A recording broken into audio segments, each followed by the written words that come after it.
Fhs Season Tickets.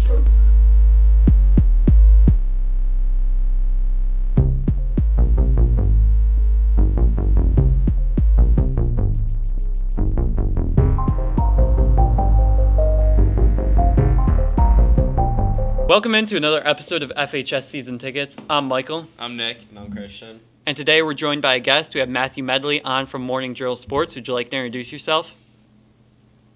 Matt Medley. I cover high school sports for the Lorain Morning Journal, and I also cover the Cavaliers and local Cleveland sports for NEOSportsInsiders.com. Yeah, it's great having a local person on the show. Recently, we've been having more national presence. Yeah, so it's great that we can states. Yeah, from different states. So we can actually talk about our favorite teams, the Cavs, Browns, and even some high school sports, maybe. Yeah, high school sports too. Maybe. First thing we're going to ask you about the high school sports. Have you been to any Fairview basketball, girls or boys, so far this year? I have not caught Fairview yet. I see the boys are off to a pretty solid start, and the girls just won last night. So I haven't seen Fairview, but I'm guessing I'll get to see them pretty soon here in the coming weeks. That'd be pretty cool to have somebody who was on our show come to one of our games. Yeah, that'd be fun. But Christian, I'll let you get the first question in. All right, so for the Browns, 1-15, they got the first pick. Who do you think Hugh Jackson has at the top of his board for QBs? Well, I mean, I don't know. I don't have any inside info or anything, but from what I've read, it looks like they're pretty high on Mitch Trubisky. Yeah. That's what it seems like. There was a Jason LaConfora report that the Browns were very high on Mitch Trubisky, so if I had to guess, that's probably his top quarterback. I could understand that. He's from Mentor, so he's a local kid. Yeah. He was sweet in high school. Just watching him against Eds in a triple overtime game.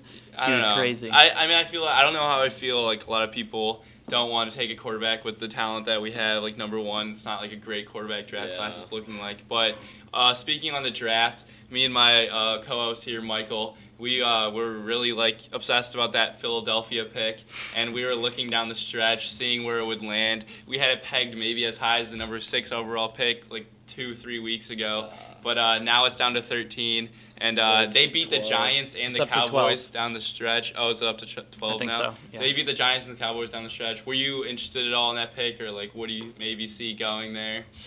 Well, yeah. I mean, you had to root against against Philly to be a Browns fan, pretty much. Exactly.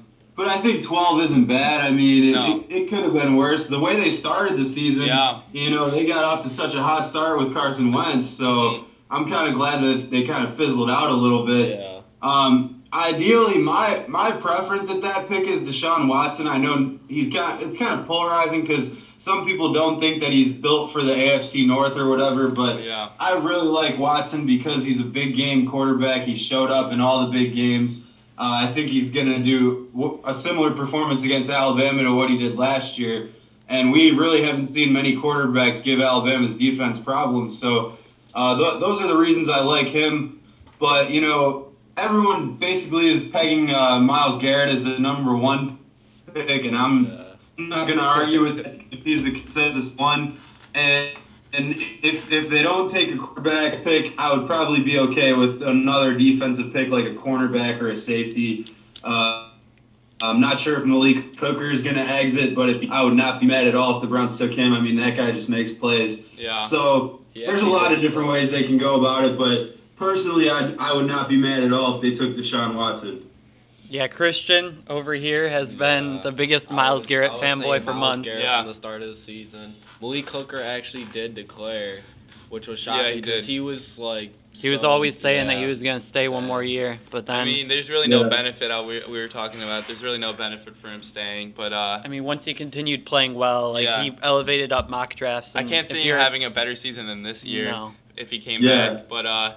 I would like to go Garrett and then a QB at 12, like you were saying, but I would like my boy Deshaun Kaiser from Notre Dame. Me being a Notre Dame fan, I think just at the 6'4", he can run fast, and he does have a big arm, and I think that the badness of the Notre Dame team really rubbed off on him and plummeted his draft stock, because I'm just saying that we were trash this year, Yeah. and even worse than Vanderbilt, who I had to admit that he's a fan of Vanderbilt, so that was rough this year to watch. But I think DeShone Kizer there at maybe number 12, depending on the situation. I mean, hey, if Trubisky's still there, which I couldn't see, but I like DeShone Kizer at number 12. I'm just praying for Quincy Wilson, Yes. Jamal Adams, or Hooker at that 12 pick.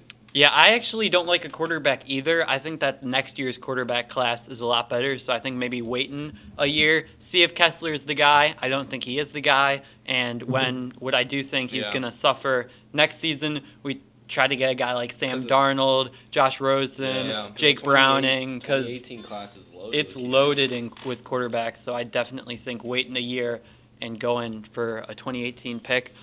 Nick, do you have anything else about the Browns? Well, just like finishing off, it's sad how many holes that the Browns have, because I was thinking about it. The offensive line is weak, but the offensive line draft class is really weak this year too, so there's nowhere to really plug that in. But I think that you need a good offensive line to really, bring out the best in quarterback prospects. But we'll have to see how everything works out with the Cleveland Browns. I hope they don't fire Hugh Jackson if we have a disappointing start next year, because that would be so sad, because Hugh Jackson, I think, is a really good coach, even though he went 1-15, but that's not his fault. That's the talent that we have there. The front office is fault from the year before. We were intentionally tanking, okay? Yeah. Trust the process.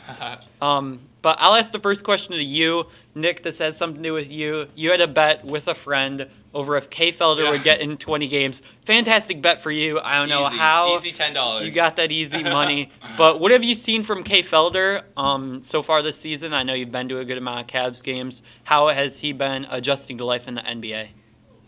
I'll tell you what, the first 2 months of the season were rough for him. He didn't get a lot of playing time. Yeah. When he did get playing time, it was, the fourth quarter garbage time. And, at the beginning of the season, it looked like he was rushing everything and he was indecisive.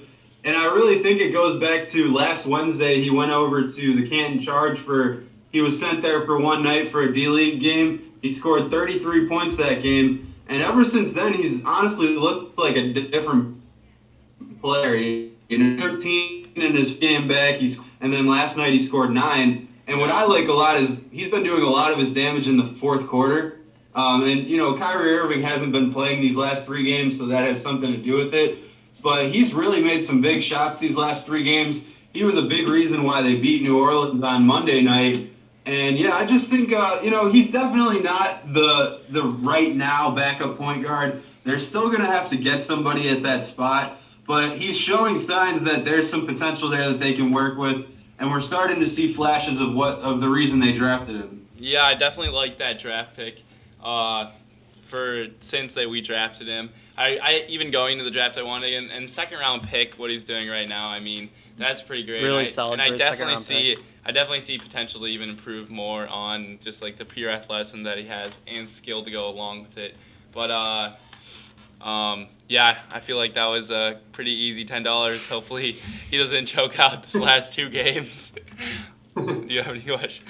Christian, you got the next question? Yeah, I'm going to just scratch the question.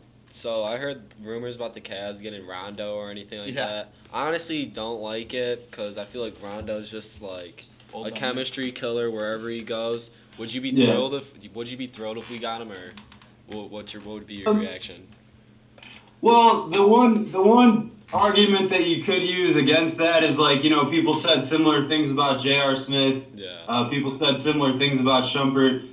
But I also think it's a little bit different situation because those guys were relatively young when the Cavs got him. Yeah. And I think Rondo now, you pretty much know what Rondo is wherever he goes. And it's not like the Bulls are all that great of a team and he's not even getting playing time there. So that makes you wonder. And, the Bulls were supposed to be, with Dwayne Wade added, with Rondo added, they were supposed to be one of those teams in the mix for a top 4 seed or whatever. Yeah. And now they're barely even struggling to get in the playoff race. Mm-hmm. So I think there are better options available than Rondo, especially just from a standpoint of how they fit, how they accept their roles. And I still think a guy that Sam Amico has talked a lot about is Mario Chalmers because of his history with LeBron James as a teammate. And I think that's definitely a guy they would consider. Maybe even Jack who has been in Cleveland before and is basically, the consummate backup point guard. So I don't think Rondo would be my first choice. Yeah. If LeBron can make it work, he can make it work. But like you said, I would agree that chemistry issue has to be taken into factor. Especially in the past of LeBron and Rondo's history with the Boston playoffs. Yeah, the Heat, Boston, they were just rivals. And I'm pretty sure Rondo said at one point he would never, after Ray Allen left the Celtics, he said he would never go to the Heat or anything like that. Or play with LeBron, I think. Well, he's not going to the Heat. He's going to the Cavs. Oh, yeah. I also think the key difference between the Rondo and JR and Shumpert trade, I don't think just because LeBron's on your team, everything's going to turn out fine if you get, some of these head cases, because Rondo will have, Rondo's not necessarily a head case, he doesn't play, well with certain people, and he'll be dominating the ball more. He's not a catch-and-shoot option or a defensive stopper. Totally he'll be taking spacing. the ball, he'll be taking the ball away from the people you want with the ball, like LeBron if Kyrie's out, or maybe even Love. I couldn't see Rondo getting into him early and often. Yeah, he's too ball dominant too. He likes to dribble a lot, likes to get assists near the end of the shot clock. I don't think he would work out that great in Cleveland. Maybe we could get a different guy. Ricky Rubio's been thrown out there. Darren Williams is the guy you like, who you want us to get. So we'll see. Backup point guard is going to be pretty much the main concern for the Cavs throughout this regular season. Nick, do you have anything else about the Cavs right now? I don't really know if backup point guard is a real main concern during the regular season. I don't even think there is much of a concern other than injuries and injuries that we've seen, like the food poisoning and seen with Love, losing 10 pounds. I was really sad when I saw that because Love putting on weight, I feel like has been what has helped him a lot, because coming from Minnesota days, he was a lot bigger and he played a lot better. But other than that, I think the Eastern Conference is just way too weak to even contend with the Cavs right now, if at all healthy. I think the main concern with the backup point guard comes when you're playing a Western Conference team, i.e. the Warriors, which is it's most definitely going to be the Warriors if both teams remain healthy. So I don't think there is much of a concern during the regular season. I have an interesting thing to say. Matt, was your tweet about the East being better than the West serious? Man. Well, here's what I'll say about it, because if you only take the top 4 or 5 teams in the West is better by far. Yeah. But if you look at the teams 5 through 10, 5 through 12, the East has a better competition for playoff spots. Because you're gonna, you look at the West right now. It's like Sacramento, New Orleans, Denver are legitimately fighting for 8 seeds. And those teams, I would say, are far worse than teams like the Bulls, the Bucks, the Knicks, the Charlotte Hornets, teams like that. So, yes, if you take the Clippers, Spurs, I'd say Rockets, and Warriors, then, yeah, those 4 are by far the best, and any one of those 4 could beat probably anyone except the Cavs in the East, I think. But if you're just looking for a more balanced conference, I think it's the East. All right, let's get a little backstory on this debate, because we've been, ever since before the NBA season started, we had a topic of saying which conference we think was the better conference. I picked West, and these two picked East. And then after all the guests we've had on, most all of them, I think all of them really Chris picked. Axman had the West. Yeah. Nick Sharia had the West. And you can't hit the lights. Tyler from Arena Fanatic also had the West. No, yeah, a bunch So, everybody, all the guests that we've had on agreed with Nick. No, but I like the way that Matt worded it here. If you're looking at just fighting for playoff spots, yes, the East is going to be a little bit better at the bottom, but defining the better conference, you have to look at the top talent, and you have to look at the players, and that clearly the needle is towards the West. If you have those top 4 teams, you can't even guarantee the Cavs getting to the playoffs if you put the Spurs in there. If you put the finals. Or to the finals, yeah. You can't even guarantee them walking away with the finals if healthy. And with this Eastern Conference, the Celtics are under impressive, and Toronto's under impressive because they're only winning regular season games. They won't do anything in the playoffs. The Cavs are gonna walk into the finals if healthy, and that would not happen with any of the 3 teams other than the Warriors, top 3 teams in the Western Conference.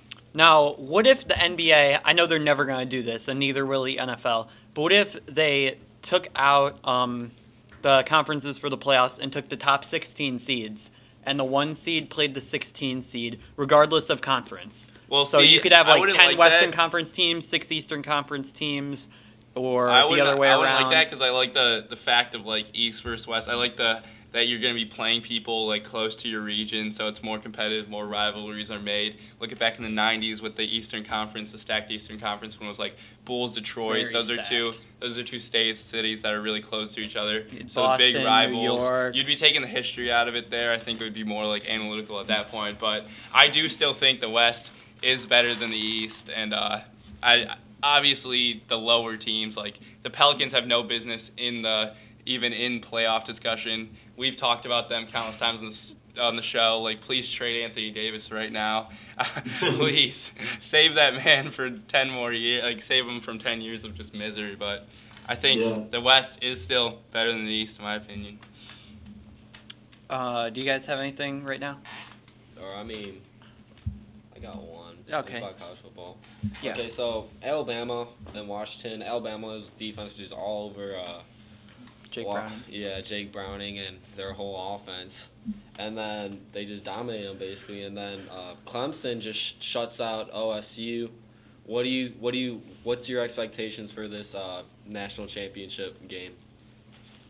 I mean, Alabama has been by far the best team this year and last year. There's no debating that, but I do think, based on what we saw last year with Deshaun Watson, able to kind of push them to the brink.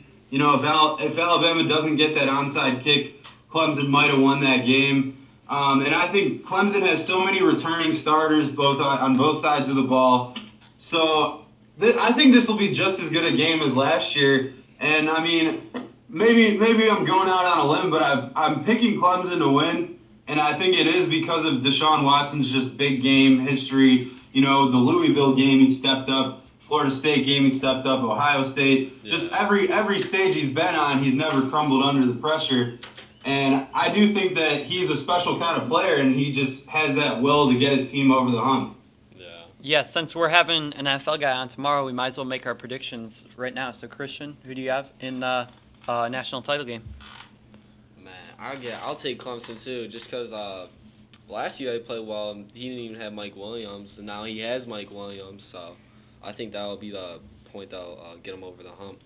Nick, who do you have? Well, you know, all year I haven't given anyone the respect enough to explain if they're going up against Alabama. I just say Alabama and we move on. But this time I'll describe a little bit why I feel like Alabama's going to win this game. I mean, obviously we all know about their defense. I think it's up to 9 players scoring a touchdown on that defense in special teams, which is absolutely insane. And then you have the offensive line, obviously, to do it, and that I feel like that matters a lot in big games. Mm-hmm. And I think that Alabama just has the mental factor over everyone right now, and I feel like the Clemson players, even though they were there, they still Alabama still has that mental edge, similar to what Cavs have over the Warriors right now, where I think they'll win this game. The better team, I think, will win this game, and I feel like that's Alabama.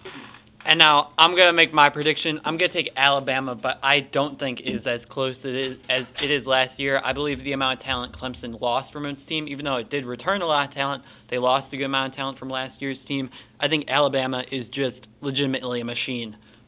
They're almost unstoppable. I think Alabama is going to roll through this game, and I'm going to agree with you, Nick, disagree with Christian, Matt, and also Barrett Sallee, another guy who came on the show. Really? He took Clemson to win it also. They've been a pretty trendy pick, but I don't think they're going to win it. I think Alabama rolls in the national title game. Again, it's crazy how many 5-stars on the bench that Alabama has. It's just, I don't know, I just feel like the overall talent, the machine they had built there is going to be a little bit too much for Clemson. I don't know. I think this is the first time Alabama's actually going to get a test, and they're going to actually, that could be a concern. Haven't really played in a close game. The closest game they really had was Ole Miss, who they were up by 3 scores, and then Ole Miss got 2 quick scores late to only make it. I believe Alabama ended up winning by 5 points. Any last questions for him before we wrap it up? I would just like to ask, Ohio State, one of our other, we're all fans of Ohio State except maybe Michael over here because he's a little bit of a contrarian. But what does this major loss affect maybe the path of the program? Could you see maybe a championship in the picture for next year, or is this loss maybe made it a few years longer. Yeah, detrimental to Urban Meyer and his legacy.